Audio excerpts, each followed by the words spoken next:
Welcome to GrassRoot, Ohio. Conversations with everyday people working on important issues here in Columbus and all around Ohio. I'm Carolyn Harding, and today I'm talking with Ohio organic and regenerative farmers, Mick Luber and Emily Peck. Mick Luber is a founding member of OEFFA, Ohio Ecological Food and Farm Association, and has been operating the certified organic Bluebird Farm for 40 years, raising vegetables and fruit. They raise 5 acres of produce on their 61-acre farm in eastern Ohio, and their specialties are lettuces and garlic. They participate in farmers markets in Ohio, Pennsylvania, and West Virginia. And in 2016, they also fought an oil and gas pipeline that was to run straight through their main production area and had the route changed off their property. Emily Peck operates Frayed Knot Farm, a small hand-scale farm located in Newbury Township of Geauga County, which is 30 miles from downtown Cleveland, Indigenous to the Erie and Mississugua nations. Frayed Knot Farm, the enterprise, focuses on cut flower production, offered in a CSA-style subscription service throughout the summer season, as well as providing blooms and foliage for celebratory arrangements and workshops. Frayed Knot Farm has also been host to the Cleveland Flax Project. Frayed Knot Farm uses regenerative agricultural techniques that honor the land and its stewards and provides nourishment to the surrounding ecosystem. Welcome to GrassRoot, Ohio. It is a new year, 2021, and you are active members of Ohio's #1 industry, agriculture. Everyone is thinking about resolutions, goals, making better choices in diet and lifestyle. And so here we are. Mick, you run a certified fruit and veggie organic farm. And Emily, you run a regenerative flower farm. One farm's been around for 40 years, one almost 5 years. One farmer has to go to the top of the hill for the internet. The other taps into it daily. But you both chose the road less traveled for your farm. Why organic and why regenerative agriculture? All right, Mick, let's start with you. You run an organic farm. Why did you go that route? Okay, I was living in Chicago teaching school, and I used to go into a jewel tea store and buy fruits and vegetables, and the guy that was working in that store, hands were always split and cracked, and he told me that they thought it was unsightly to wear gloves, and it was what was on the fruits and vegetables. And I always lived from the garden at my parents' house, and I thought I was putting that inside myself. So me and a group of people formed a co-op and started importing organic food from California. And then when I moved back to this area, I got involved with the co-op system and thought organics was the best. So I've been growing and eating that stuff ever since. And how about you, Emily? Why did you choose to go with regenerative farming technique? When I was younger and interested in learning about where food came from, that's kind of how I started getting into farming. And I think similarly, just realizing all of the ways that commercial production is detrimental to our environment and to the people that are working there. When I decided to farm on my own and get closer to that so that I could actually have more control over what went into my body and what kind of flowers I have in my home, etc. I thought it was really important to practice that and be able to help improve our environment in the process. So it just felt like there's no other way, really. This is the way we're going to have to be in order to really repair our ecosystem. So people might not know what organic is and what regenerative is. Can you give us kind of in a nutshell what it is? Emily, I'll go with you first this time. Tell us what regenerative farming is. Well, regenerative farming is a term that I think can be interpreted in a lot of different ways, and that's kind of why I like it. no disrespect to organic, but I think organic is maybe part of a regenerative system, and maybe some of those principles are part of it. But to me, it's one step above sustainability or the sustainability movement, because it's really encompassing a full circle, full system approach, and it's more about the philosophy rather than a strict implementation of different techniques. So for me, it means something different than it might mean to someone else, but it's still adopting very similarly those organic philosophy. So specifically, it's about not using synthetic pesticides or fertilizers. It's about, for me, not tilling the land. And I can follow up on any of these principles, but for me, it means just, like I said, helping to facilitate life on the farm and increase that over time and put more into it than I'm taking out. Okay. And there's no certification for regenerative farming? I think there are starting to come certifications for it, but I kind of, I don't think I would do something like that, because again, I feel like it's more of a general philosophy and just more about the why you're doing the farming versus the how. And although the how is important, it looks different for everybody. So I kind of move away from some of the subscriptive models or certifications, because it just what works for one farm might not work for the other. So I don't want to put any shame out there of people that might be practicing a certain way. And it's more about why they're doing it. So if Cool. that makes sense. It does. How about you, Mick? What did certified organic, what has it done for Bluebird Farm? I don't know. I've always been organic. It's not using any synthetic fertilizers or pesticides, but it's more than that. It's a regenerative sort of keeping the soil alive. Yeah. Yeah. So why don't you tell us, it's January. We recorded this in December, but when it's airing, it's January 1st. And what does a typical day look like for you as a farmer right now? Mick, let's start with you. Well, I used to have a herd of 100 chickens, but I got rid of my chickens 2 years ago when I was cutting down on the markets I was going to. So I have 2 dogs and a cat that get fed in the morning, and then I usually go play in the dirt someplace. I have 2 tunnels, so I can keep things growing year round. I never wanted to do that when I started. I needed the break in the fall from everything. But I put one up 5 or 6 years ago, and it's been going good. It's an experiment. Yesterday I planted carrots and beets in a high tunnel. You plant them this time of year and you harvest them in 2 months. So you get carrots and beets early in the season. And I've also experimented with where the beets and where the carrots are, planting the opposite a little bit later. So you will have beets and carrots for 2 months. Awesome. So you're actually actively farming right now. Right. I have one tunnel has arugula, spinach, a couple new plantings of spinach, chard, kale in it that will grow all winter as long as you take care of it. Awesome. How about you, Emily? What are you doing at your farm?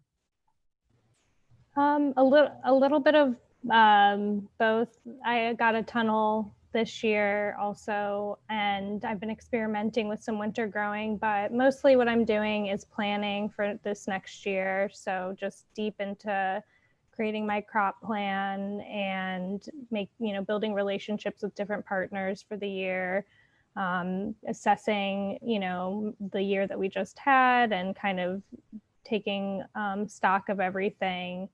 And yeah, that's really... Tell us a little bit about your products that you specialize in, and why you chose those products, and how you market them. Let's start with you, Emily. Well, I mostly grow cut flowers, and what that means is it's flowers that are grown specifically to be cut for direct to customers, to florists, for weddings and events. So any flowers that you're used to seeing in a florist shop or at a grocery store, those are considered cut flowers. So it's not, they're grown very differently than you would a bedding plant or something in a home garden. They're specifically for long stems and things that can hold up in the vase longer. But I still like to play around with that and do interesting varieties that you might not see in your typical florist shop. So I mostly grow cut flowers, but I also grow herbs to help supplement that. But also for, I do have an on-site farm stand that I like to supplement with a few herbs and vegetables as well. So. Nice. How about you, Mick? What influenced your choice of what you decided to grow? I grow a full spectrum of vegetables. I grow everything from, I do some cut flowers, I do lettuces, spinaches, greens, tomatoes, peppers, anything that you can grow, I try to grow it. And this time of year, the seed catalogs are sitting on the couch, and I'm going through it and picking out stuff to grow this coming year. I've been cutting down on the amount of seeds and the amount of stuff I've been doing. Because of COVID this year, I only went to one market and not very often. And I also supply a couple restaurants and a co-op with some produce. That was what I was wondering. I mean, it's not farmers market time, but Columbus actually has winter farmers markets. There's a couple of them. Are you selling your products to restaurants and co-ops, not farmers markets right now? Well, there are some markets in Pittsburgh, but I'm not going there. There's a new store that opened in Wheeling. It's a, they take anything that is produced in the area and pay you 90% of the value of it. And it's just opened this past year. It's called the Public Market. And a group of people there are doing, I guess, in the city production. They have a few tunnels, and all the people in the area are selling meat, vegetables through that. So sometimes there's drops there. And you, Emily, how about you? As far as, am I selling anything right now? Right now I'm selling my subscriptions. So it's basically a pre-order for the year. As you mentioned, I do a CSA style. So some people might be familiar with that, but it was started by vegetable farmers to, get the season's best, but help farmers in the early winter when you need to pay for seeds, as Mick was saying, and plan for that, but you might not have the income. So for me, that's the best way to get a jump start on the season. And I've been able to do that throughout the winter. I also did preserve quite a bit of flowers just by simply drying them. And I've been selling those throughout the winter as well. This is GrassRoot, Ohio, and I'm Carolyn Harding. And today I'm talking with Emily Peck and Mick Luber. They are organic farmers and regenerative farmers. Well, one is one and one is the other. And I'm so happy to have them on our show today. I did look at your website. I think the flowers are just beautiful. I wish I could sign up for your what did you say, CSA? Yeah, CSA. It stands for Community Supported Agriculture. Yeah. Mick, are you also involved in one of those? Nope. No, mostly farmers markets during the summer, huh? Yeah, I like the interaction between customers and it's fun playing at the markets. Yeah. Now tell me, we've had we're in the middle of COVID. So it's obviously impacted you. I could tell that you're not going, Mick, you're not going to as many farmers markets. And Emily, is it impacting your business as well?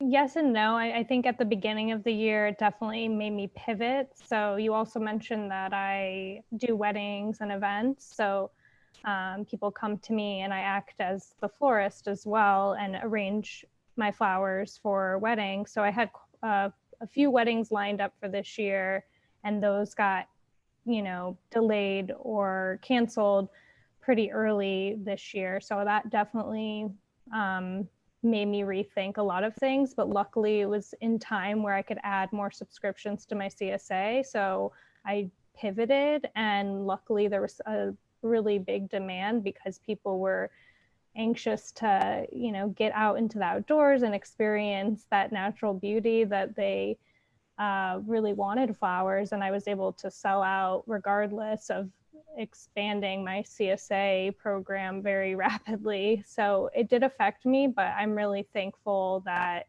it was for the good and I was able to pivot because I had that diversified sales stream, and I was also able to create contactless pickup at my farm, and then also work with different retail partners in the city that acted as pickup, and they were luckily able to be open as well.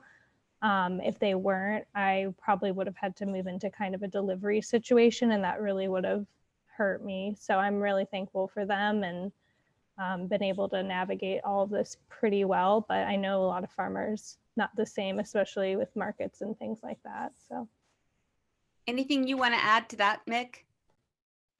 Well, when the markets first started this year, because of the pandemic, it took some time for things to get straightened out, the protocols and everything that people had to meet.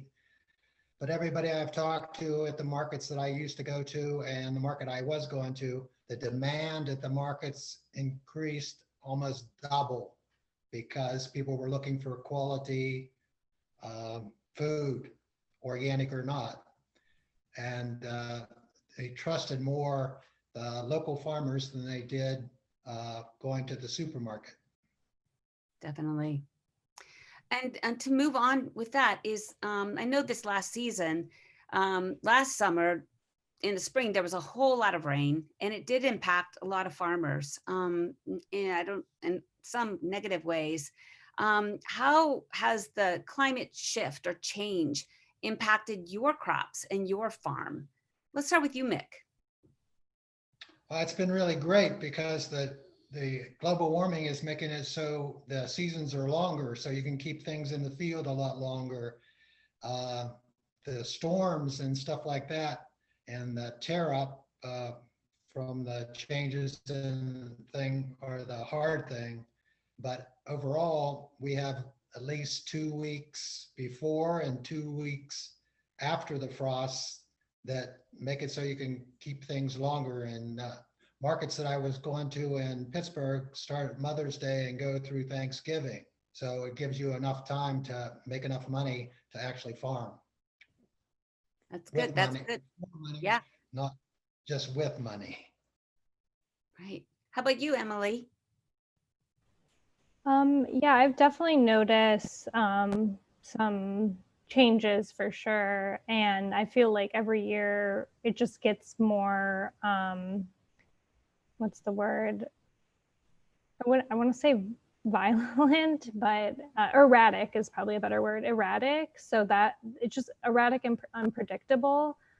And I think that's made it hard for me. I'm in a bit of the snow belt and already in a microclimate of itself. So as I said, I live in Cuyahoga, but I farm in Geauga. And even within those two, I'm only about 40 minutes away, and it can be 6 to 10 degrees colder on the farm than it is here, and we get all the snow. So I'm already positioned in kind of a weather averse spot. But in addition to that, what I believe is climate changing and global, warming has adversely affected it, especially with the rains last year. My soil is doesn't have very good drainage. So my flowers don't like to have wet feet when it rains a lot in the spring, or it also delays planting. But that's also why I'm an advocate for regenerative farming, because that helps circumnavigate a lot of the adverse things that climate change does. For instance, like I said, not having to use heavy machinery, I'm able to plant by hand. Instead, because I've built up the soil more, it does have better drainage. So I think there are techniques that we can use and be creative to still be able to grow, but it definitely, there's always added challenges.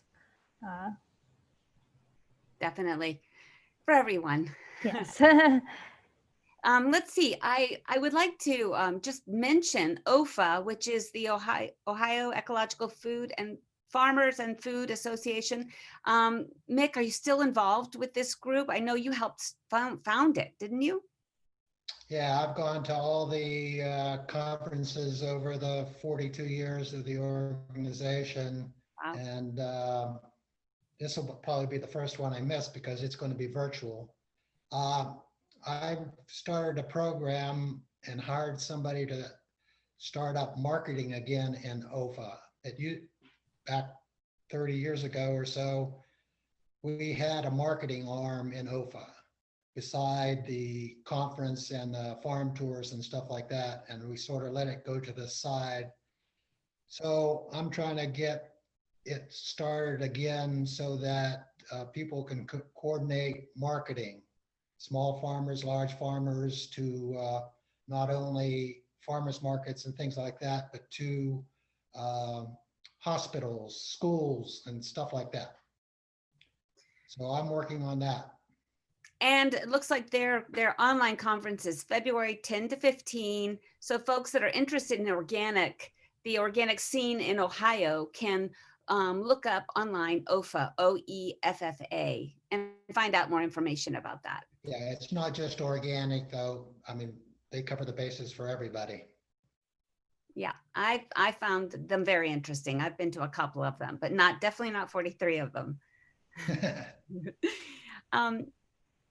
So, Emily, I noticed you are involved with something called the Cleveland Flax Project. Can you tell folks what that is? Yeah, how you're involved? For sure. Yeah, I also want to give a shout out to OEFFA too. I've gone to the conferences at least one year, and it's been really valuable information, and also just the networking that I've been able to do through it. Really appreciate that, and connecting with other small farmers in this region. And actually, that segues into your question about the Cleveland Flax Project. Actually, at the 2 years ago, I helped present at the OEFFA conference about the project.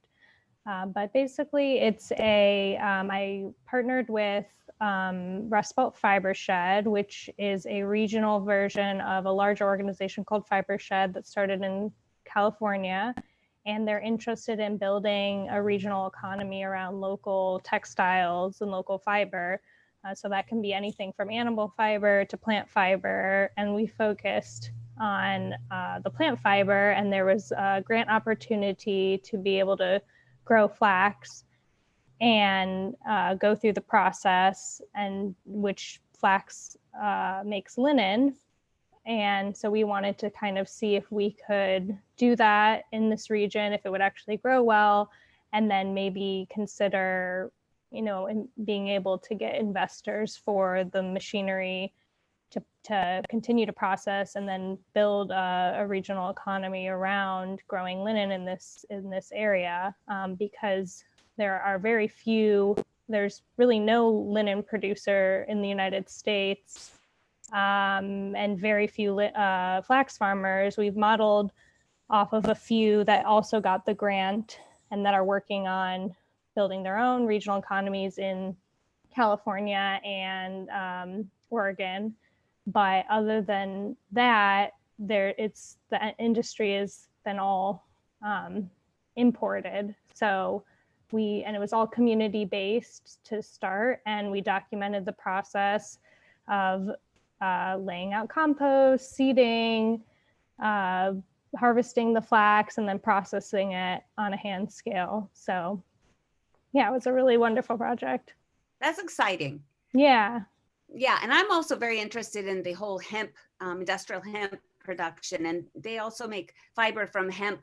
I definitely am going to do a show about hemp farmers in Ohio, and organic ones as well, if there are any yet. I don't know. Yeah, there are some like conversations and growing interest in that, and luckily the hemp and flax production can be are very closely related, and the processing is very closely related. So the machinery that we would need to process flax into linen can also process hemp. So we definitely see opportunities with combining with people that are interested in that fiber as well. So I'm a knitter, so that whole thing interests me. yeah. I'm curious, how can we help farmers in Ohio shift to try organic and regenerative farmings? How can we get more of our farmers on a more sustainable path? I'd like your opinions. Who first? Mick, let's go with you. How to get more farmers farming organically? Yeah. The farm tours that OEFFA has done over the years is one of the best methods so that people see somebody doing it and try it. I've had farm tours at my farm probably every year for 30 years for my customers and for OEFFA. And it's just amazing watching people who've come to tours, see them a couple years later, stealing the ideas from me. I'm an inspector for organics, so I've stole my share of ideas from people over the years, from large farmers, and actually brought it down to the scale of my farm, and it works really great. And OEFFA is one of the best sharing places. There doesn't seem to be any political bent in it. It's just people that like to play in the dirt, share things. Awesome. How about you, Emily?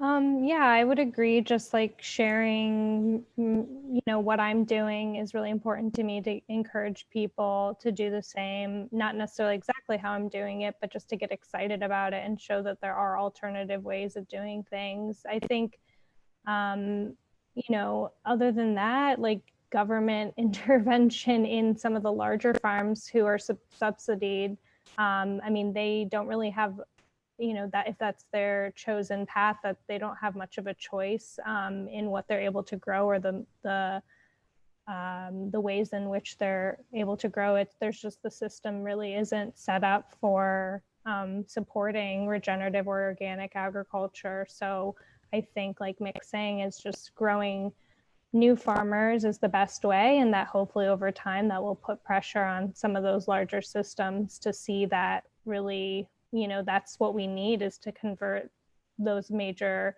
operations and farmland over to regenerative, so that we can combat climate change. And yeah. Hey, this is our time for today. Thank you so much for doing what you do. In my book, you guys are heroes. Organic regenerative farmers are heroes, and you are providing products that we need, and in a very healthy way. Thank you so much for joining us, and we'll be doing more shows on organic farmers. So thanks again. Thank you so much. Thanks for having us. In addition to our Friday 5 p.m. broadcast on WGRN.org, GrassRoot Ohio will now air on Sundays at 2 p.m. on WCRSFM.org, 92.7, 98.3 FM Columbus, and at 4 p.m. on WEJP LP, 107.1 FM in Wheeling, Moundsville, West Virginia. You can also find us on SoundCloud, Apple Podcast, Spotify, YouTube, Facebook, and Instagram. Thanks for joining us.